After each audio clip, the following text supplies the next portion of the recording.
Isang linggo matapos ang insidente ng pamamaril dahil sa away trapiko, hindi pa rin nahuhuli ang nasa likod nito. Samantala, nakalabas na ng ospital at unti-unti nang nagpapagaling ang batang nabaril ng motoristang nakaalitan ng kanyang ama.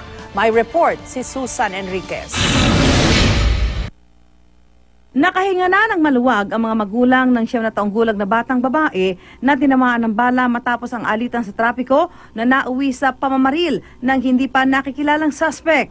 Nakausap ng GMA News ang ina ng biktima. Kagabi pa raw na ilabas ng ospital ang anak. Bukod sa nakakangiti na at nakapagsasalita ang bata, nakakalakad na rin siya. Nasa bahay na raw sila ngayon at para raw sa kanilang seguridad, itinago muna nila ang address ng lugar kung nasaan sila ngayon habang nagpapahinga at nagpapagaling ang anak. Patuloy po siyang lumalakas at patuloy po siya nakakakuha ng lakas sa mga kaibigan at pamilya na hindi po nagsawa na manalangin para po sa kaligtasan ng aking anak. Bukod po sa nakakapagsalita na siya, maayos po na nakakapaglakad na din, pero kailangan ko pa din po siyang alalayan. Nagre-recover na siya. Masayahin na yung bata. Wala man munang masyadong mga galaw.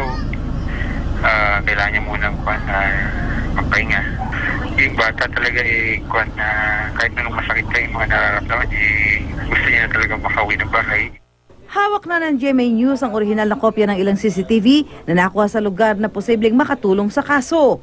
Dinala namin ang mga ito sa National Bureau of Investigation o NBI na may gamit para ma-enhance ang video at matukoy ang numero at titik ng plaka ng puting SUV na gamit ng suspect sa pamamaril noong December 6 ng madaling araw.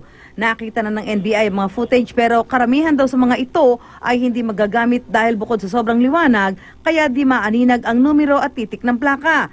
Karamihan pa ay patagilid ang kuha. Kapag idinaan daw ito sa enhancer, malabo rin lalabas ang numero at titik ng plaka. Gayunman, may isang anggulo sa CCTV na hinihiling ng NBI na makuha dahil nakatapat sa harap ng kotse ang CCTV camera. Pero kailangang orihinal na kopya at malaki ang file para kahit i-enhance, hindi basag ang mga titik at letra ng plaka. Sa ngayon, hindi pa nakapagsasampa ng kaso ang pamilya, pero pinag-iisipan na nila ito. Susan Enriquez, GMA News.